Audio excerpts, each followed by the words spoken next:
I am with Andrea Haley Sankaran. That is quite a mouthful. She's going to tell us a little bit about that. But Andrea is owner of Good Gut Ayurveda. She's a certified digestive health coach. She's also an Ayurveda chef.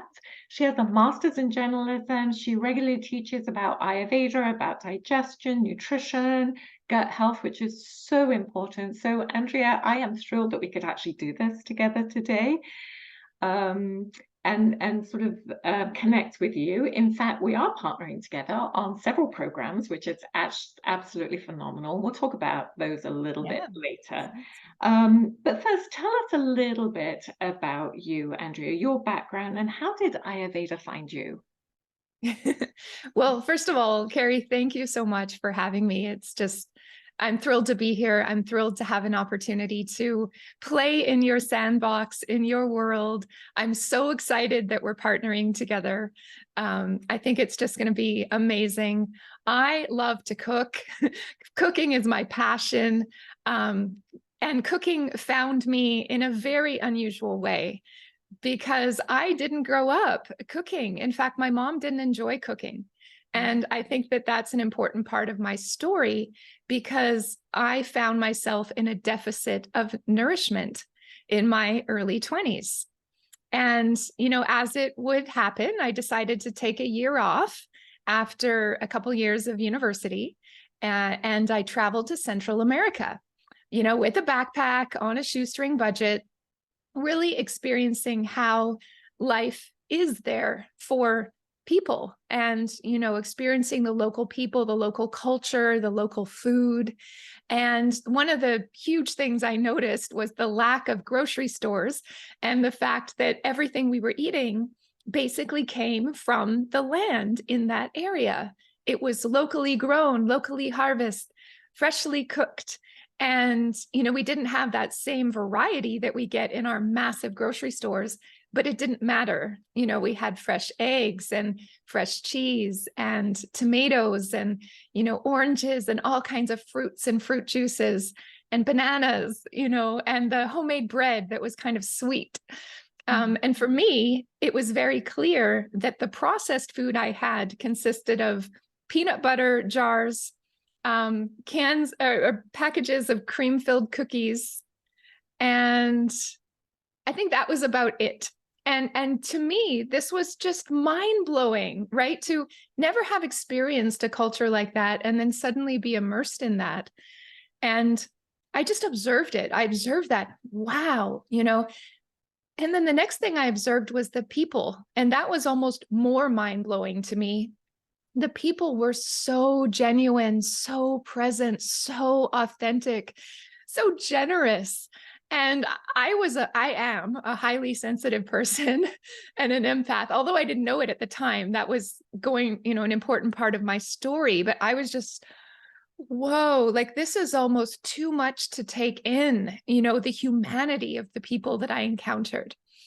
And somehow I connected the two together, the food and that closeness to nature that the food had, and also that lifestyle being closer to nature, not as much in the way of material wealth, but so much humanity and beauty and family and faith and play and generosity. And so I came back home and I thought, there's something really wrong with how we're living, how I'm living society here. Something's not right. And I got really confused, and I ended up getting disillusioned with my university studies, and I quit.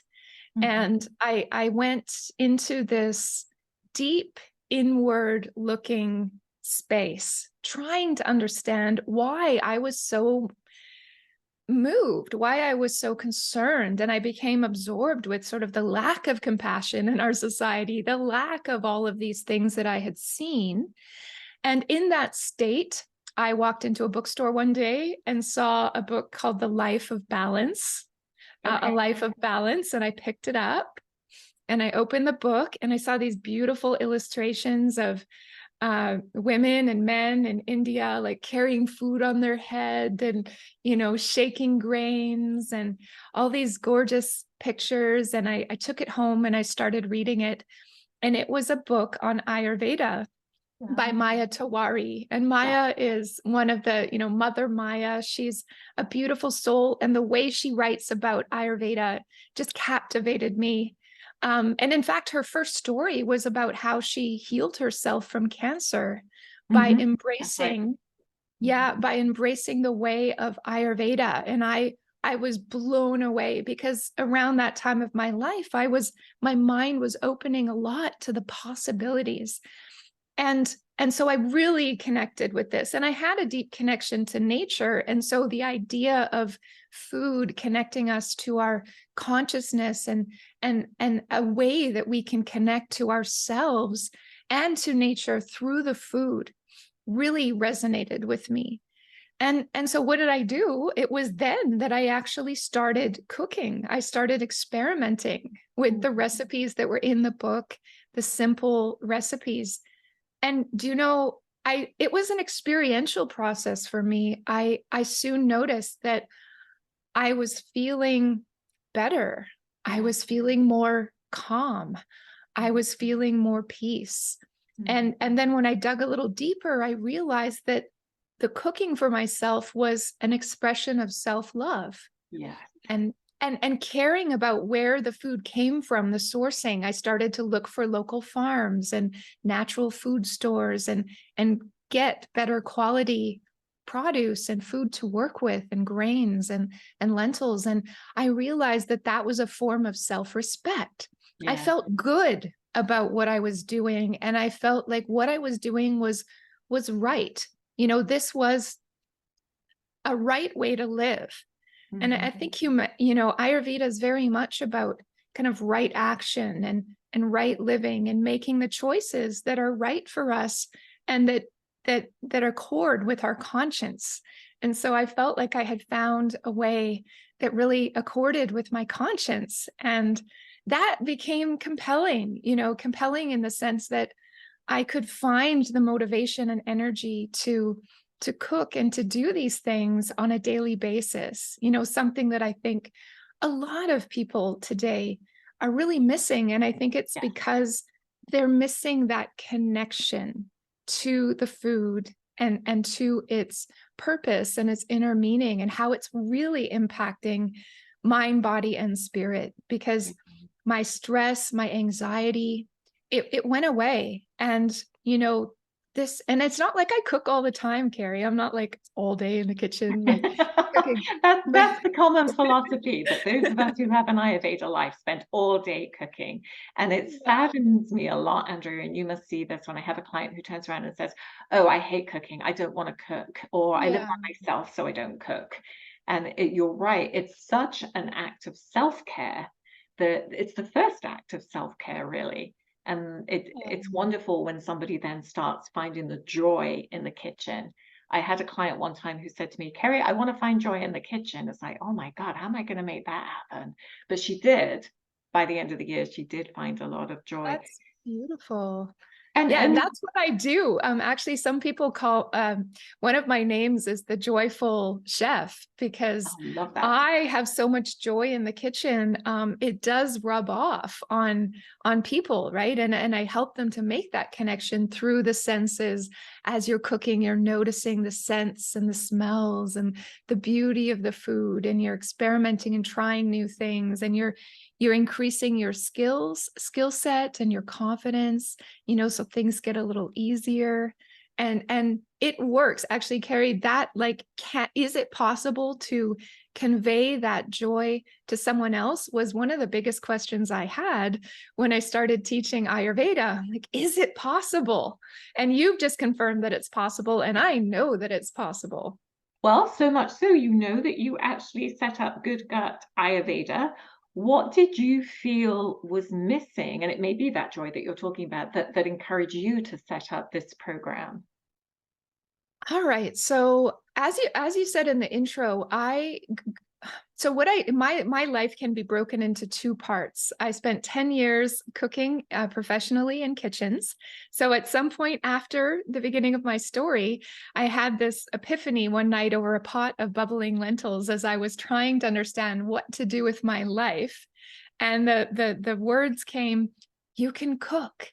And for me, this was revolutionary because I always thought I was going to be a doctor or like some amazing professional job. And the idea of being a cook never had occurred to me as, when I was thinking about careers. And so, taking that step was big, but I cooked for 7 years in kitchens. And then I served for another 3-4 years. So 10 years in the food industry. And then I transitioned into the media industry and journalism. And it's true. When I was a kid, I encountered a chef when I don't know, it was like grade 4 or something. One of the kids' dads was a chef, and we had some school event, and I saw a real life chef. And I thought to myself, I want to be a chef. And also when I was young, I had thought to myself, I want to be an author because I used to write little books and share stories in like grade 1, 2, and 3. And I always read a lot. So chef and author. So I did the chef thing for 10 years. And then I really had a deep desire in my heart to learn how. It wasn't about being an author. It was about learning how to communicate. I wanted to communicate. I wanted to share what I had with the world. And so that led me to the media industry and journalism and the master's degree. And I did that for 10 years. And then I never really enjoyed the news, clearly, because it wasn't about the news for me. It was about telling stories and communicating. Yeah. So I ended up leaving that. And again, what am I going to do? What am I going to do? And the first thing that came up for me was I can start a food blog and start sharing my passion for cooking with the world. And so I started butteredveg.com, and I started publishing recipes and telling my stories. And after a few years, couple of years of doing that, I realized there's no business in this because I'm doing everything, putting all this amazing content out for free. And people don't value the recipes because there's so many of them. And if I want to teach cooking, which I definitely can do, but to just teach cooking is very different from teaching cooking that can help a person solve a particular health concern that they have. And so, yes, that's how I decided at that point to formalize my very innate and intuitive knowledge of Ayurveda through studies, right? I have been practicing Ayurveda for 25 years since I picked up that first book, and many books after that, and studied and practiced and internalized the knowledge. But I decided to study formally, of course, so that I could help clients more clinically through nutrition and through the cooking that I was teaching. And so that's how I got into Ayurveda, and I founded goodgutayurveda.com. Love it. Yes. And that's a great website. And I recommend that anybody who's listening right now actually go to that website and check out phenomenal resources there. But let's look at some of the programs that you do. So first off, we've got the 5-day meal prep program, which you call the Kickstart program.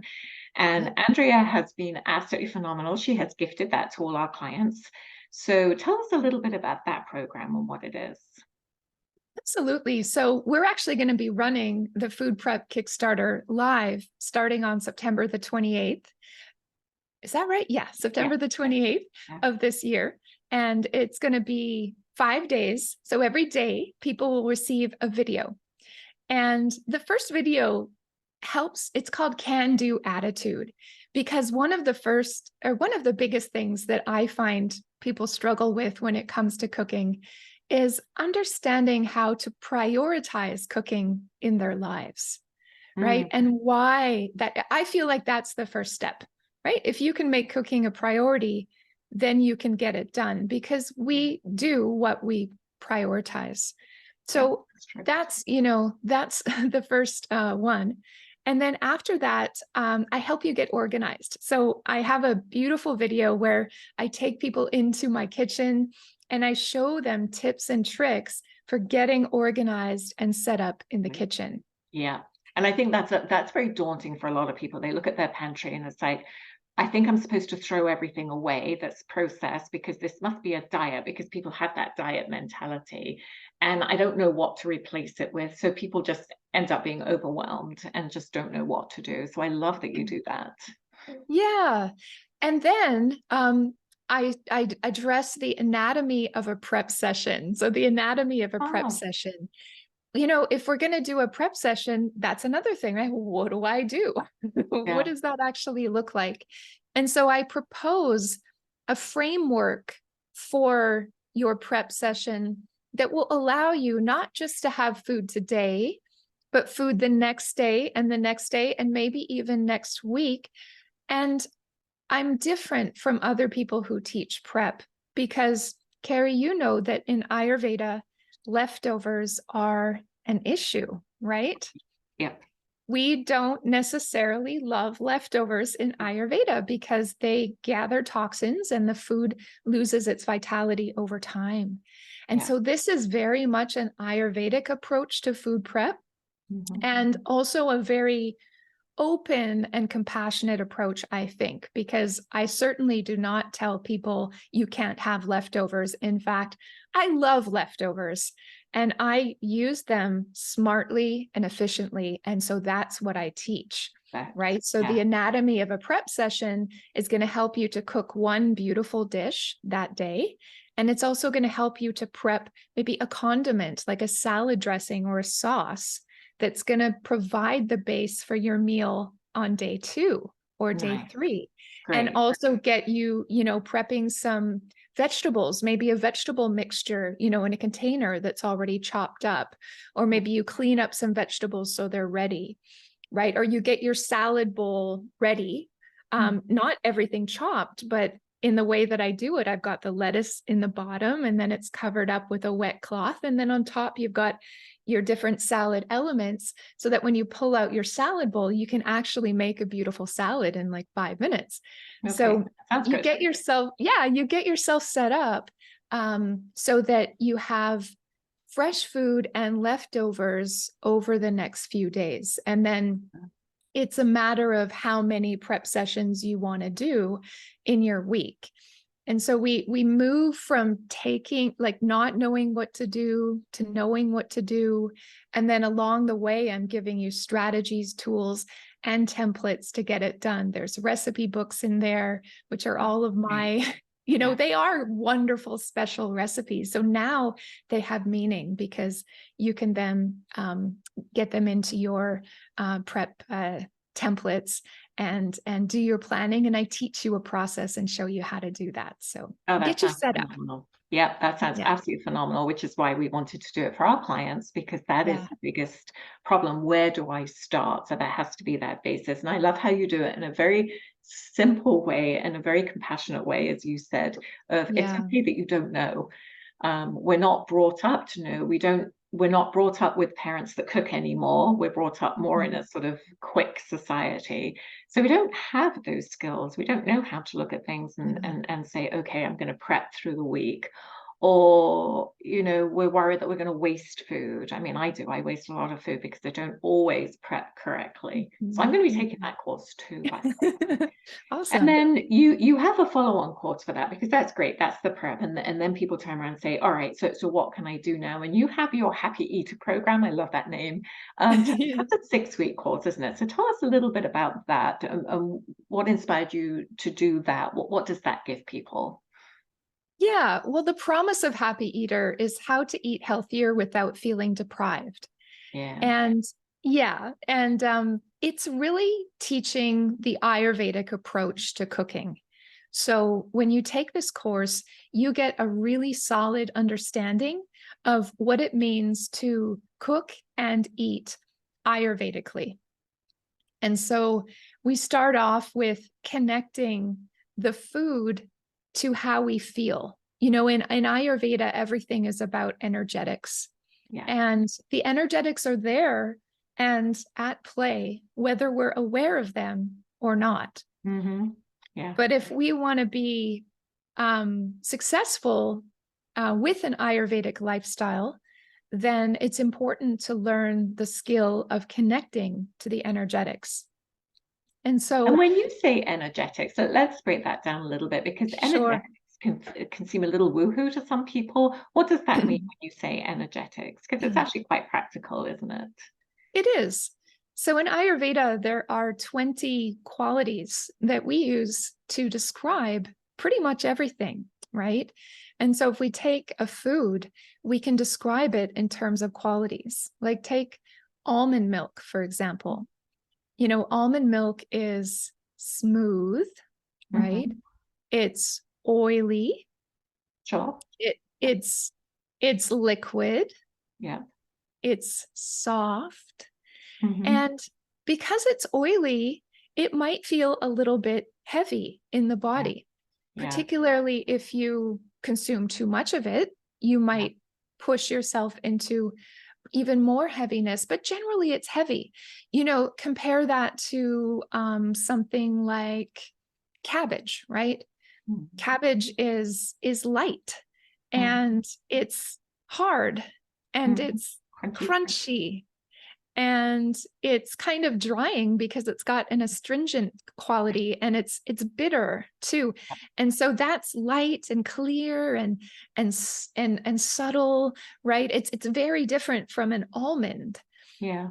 And an almond milk. So we want to try to understand, and it's not hard, right? If you just think about something, like you can start, if you're taught and you start to think in those terms, you can notice that when you have the almond milk, you feel a little sedated, you feel a little calm, you feel more at ease. And when you have the cabbage, you might feel lightheaded or scattered.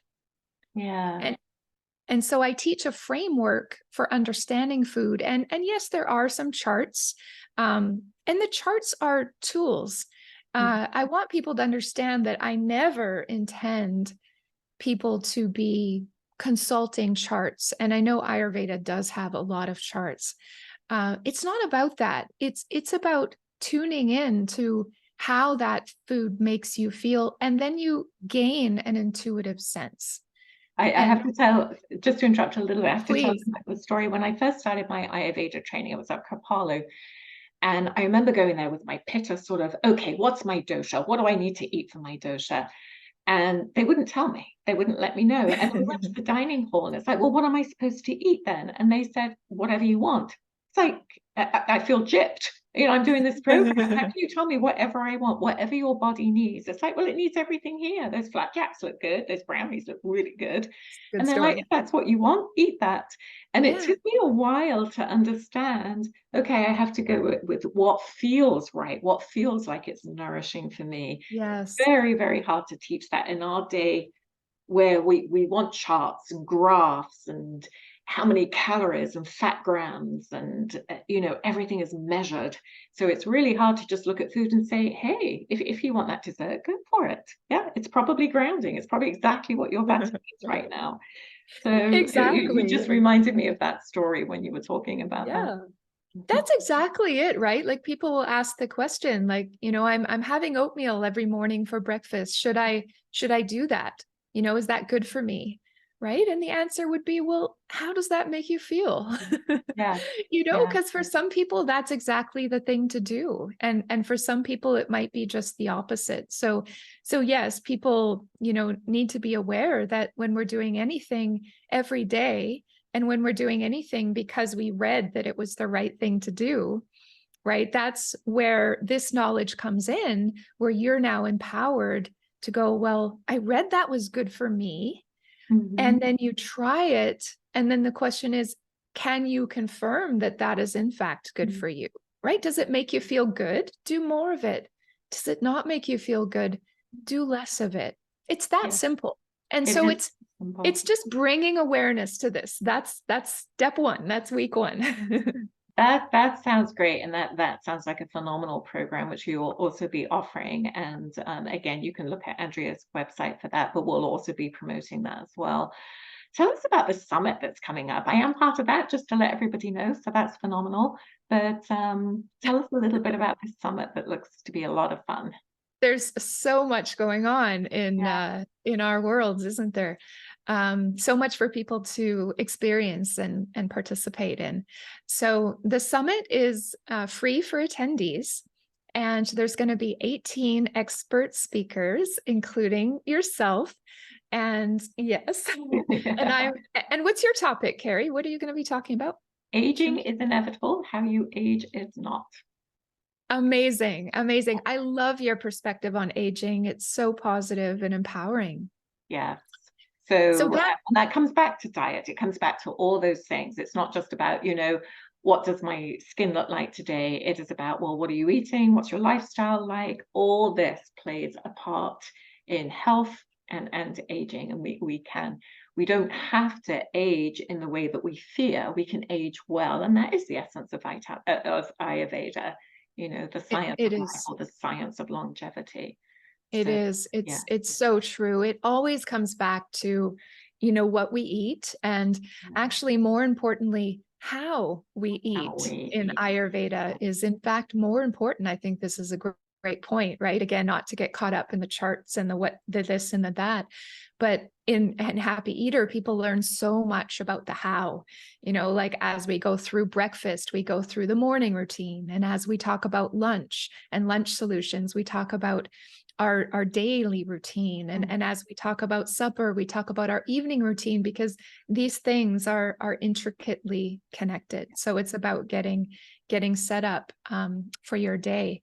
And so the summit, the promise that, the purpose of the summit, why I'm doing this summit, is because experts say, and this is just shocking to me, Carrie, that experts say 80% of chronic disease can be prevented with the right diet and lifestyle habits. Yeah. And I was like, that's insane. We have to, help people to learn these right diet and lifestyle habits.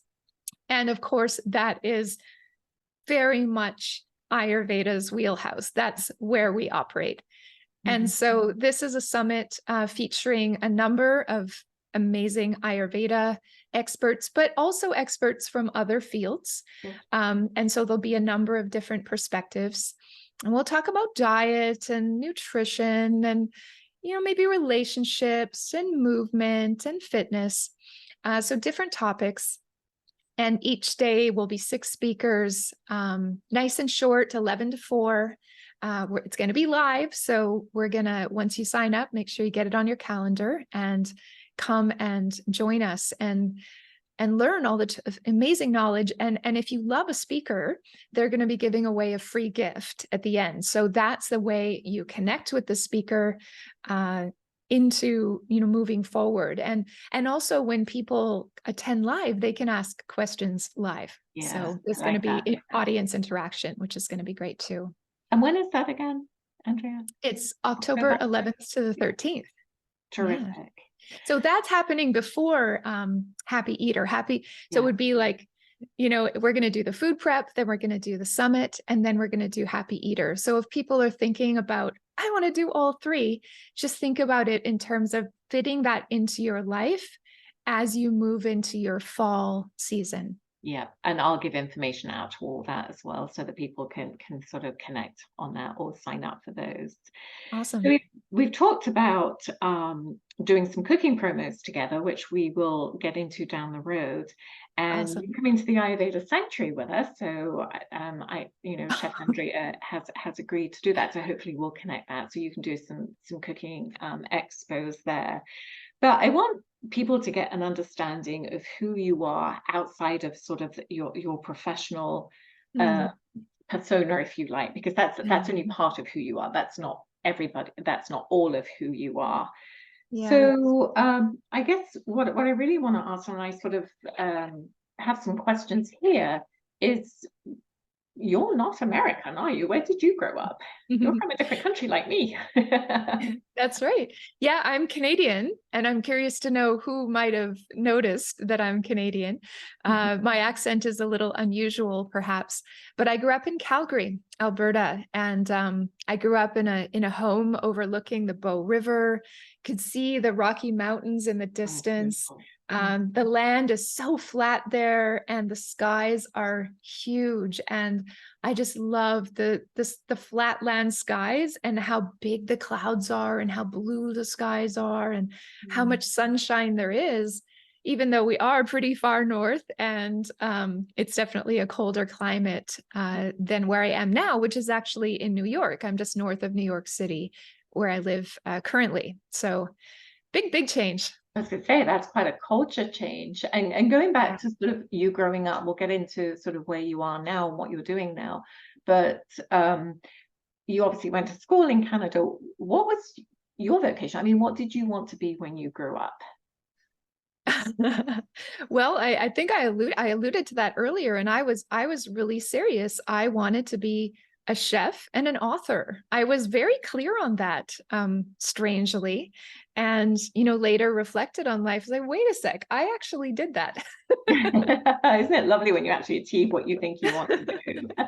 Yeah, without even really it was like kind of a later thing. I was like, oh, wait, yeah, yeah, I did it. That's lovely. I love it when we actually realize that our vocation. And what moment kind of sort of changed your life forever? Oh, surprising me with this one.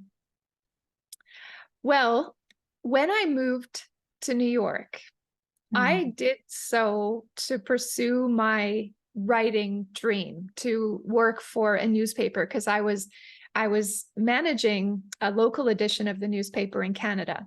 But in New York, in Manhattan, they had a daily edition. And although I was in management, they knew my skill set, and I knew I would have an opportunity to be a journalist. And so that's what brought me to New York, was to be a journalist. And I thought, if I'm good at this, if I can do this, I'm going to apply to Columbia in year 2. So Oh, I that's had about wonderful. a 2-year, and they have a 1-year master's program, which is amazing. So I had a 2-year time frame in mind for my time in New York. However, fortune would have it that I met my future husband in New York at that newspaper, and he was from India. Oh. And like, what? Did he I know never. about Ayurveda? Because not all Indians do. Oh, he did. He Yeah. did.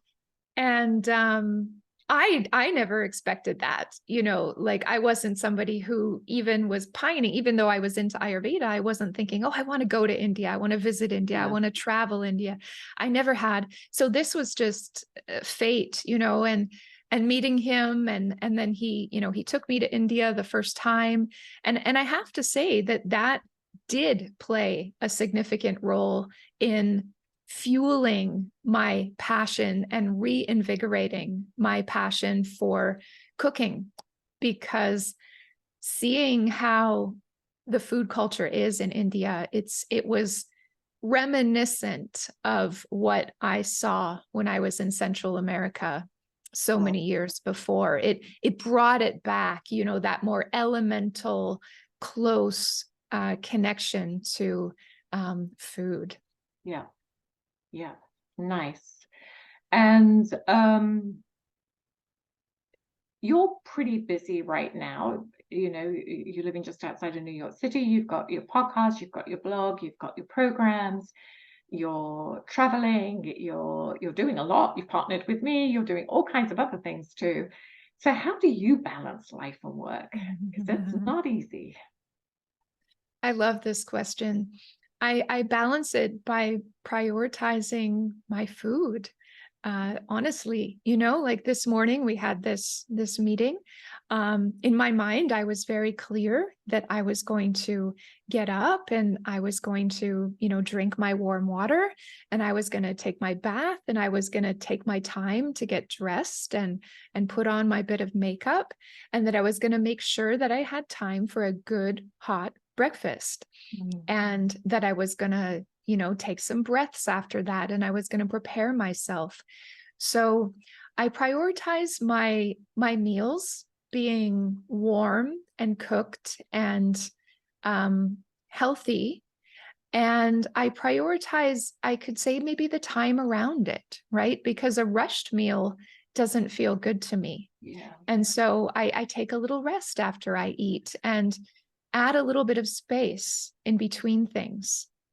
And most importantly, that lunch, because, after breakfast, I'll be busy, busy, busy in the morning, and I have pitta energy. So I feel some irritation arising within me from the physiology due to the doing and the strategizing, and things pile up. It's like, okay, yeah, and I remember I have to do that and I have to do that, and you're getting into it, and all this stuff is piling up.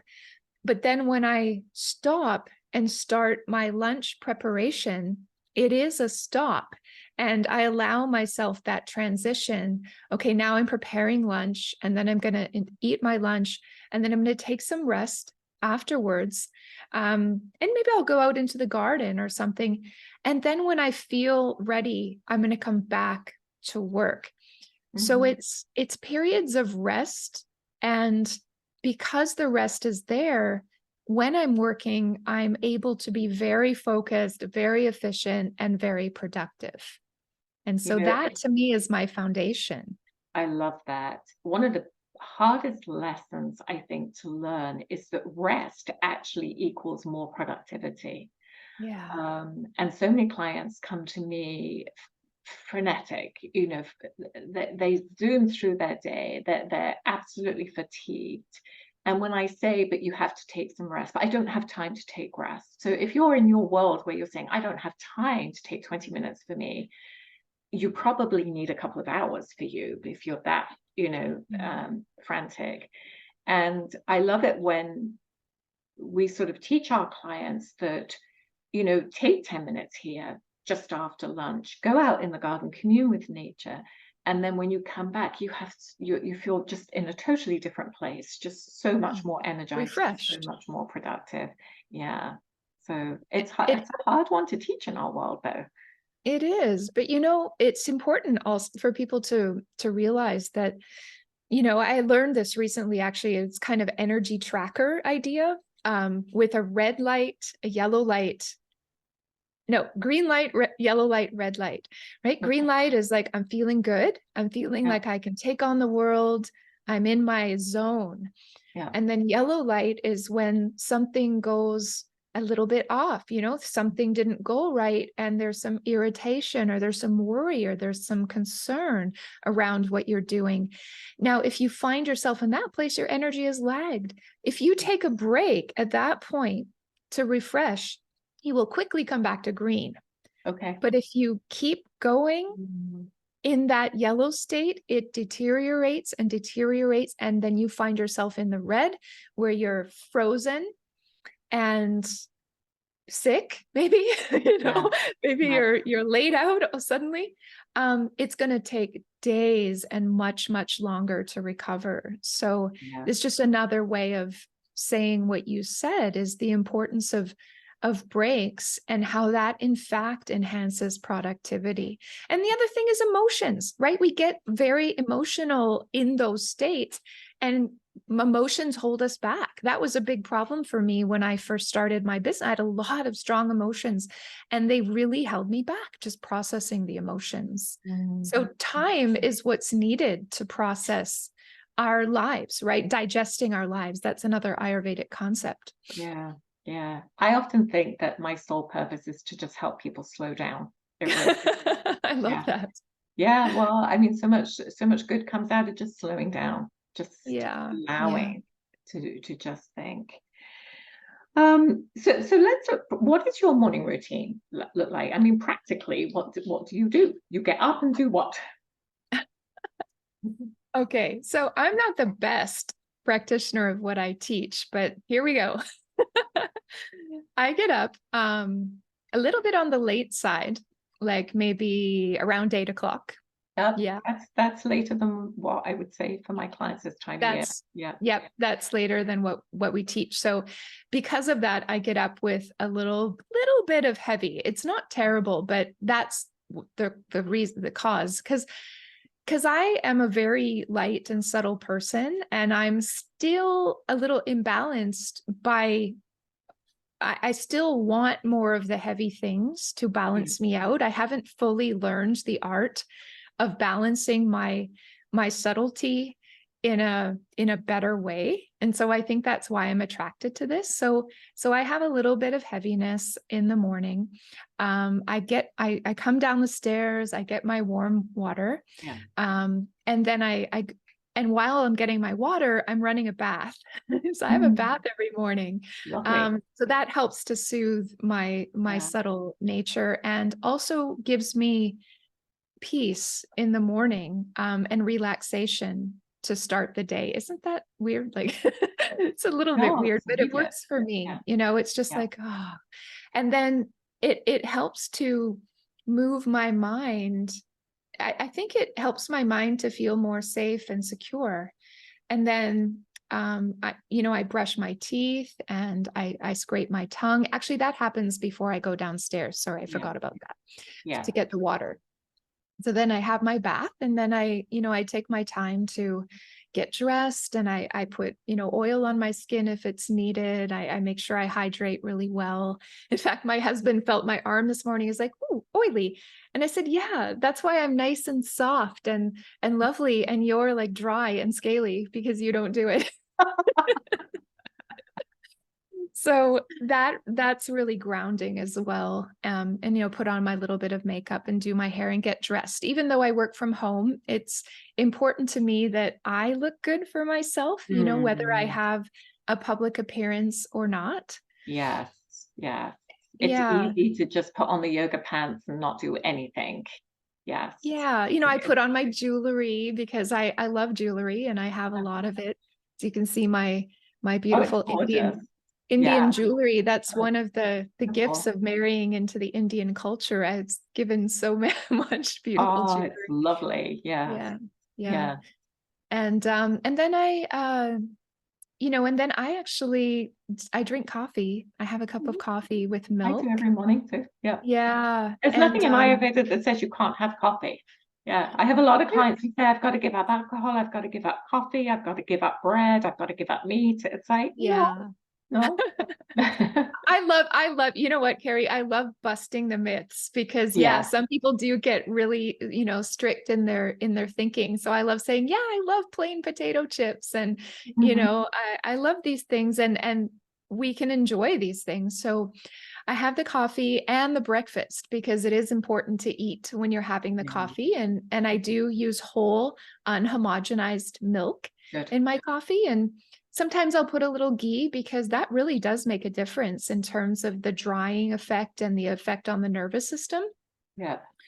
And then I'll eat my breakfast, and then I start my day at my my computer, all the various Great. fun things that I get to do, very dynamic, way of life, because Yeah. I'm taking photos, I'm doing videos, I'm talking to people, I'm writing content, I'm creating trainings and being creative, and so I love what I do. Yeah, and that's nice. Not everybody can say that. So Yeah, you I'm are very flexible. busy. I've seen that with you, as anybody who has their own businesses, and so many of us are, regardless of whether we have a business or not. So what's your biggest challenge? Not just your work-life balance, but what would you say is your biggest challenge in doing all the things that you do? Hmm. What's my biggest challenge? Um, I guess, I'm hesitating because I really have overcome a lot of challenges. I'm super busy right now preparing for a vacation, but I'm kind of flowing with it. And so maybe I'll say the biggest challenge is letting go. Mm. I've learned over time that when I start to feel that internal stress and discomfort over some looming deadline or something that I'm trying to do, I need to just let go.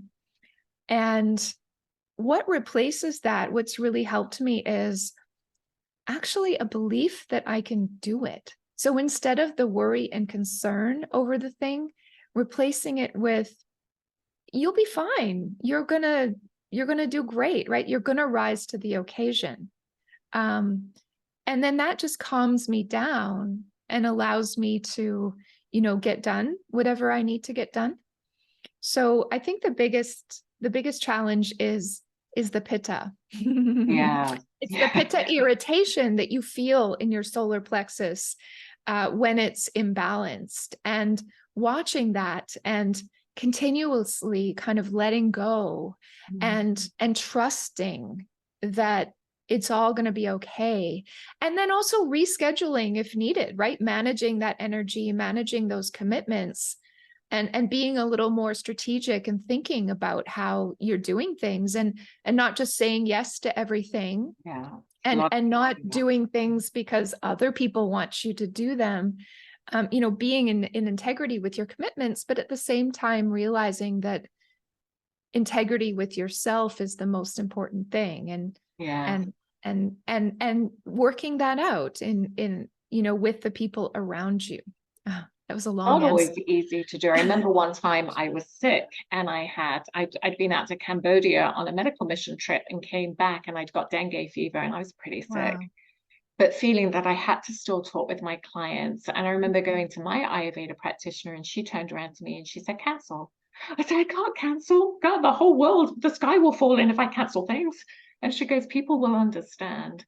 So I very tentatively did. And people were wonderful. Get well Yeah, soon. Of course, we understand. There's no totally. worries. I mean, it was absolutely fine. So I think it's allowing yourself to let go and say, I can rise to the occasion. Everything's going to be okay. It's all Yeah, going to work out. But it's yeah, very hard in our culture to just let go.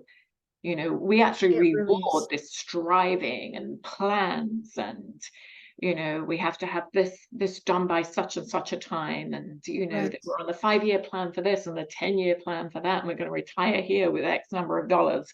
Yeah, It's a crazy world we live in, so no wonder. yeah. We're No always wonder. pushing. We're always Yeah. pushing. And I like to say, a lot, or just realize, that there's divine timing in life. Like, things happen when they're supposed to happen. Mhm. And no amount of pushing is going to make it any different, Yeah. especially when you're working on a large goal or a large task.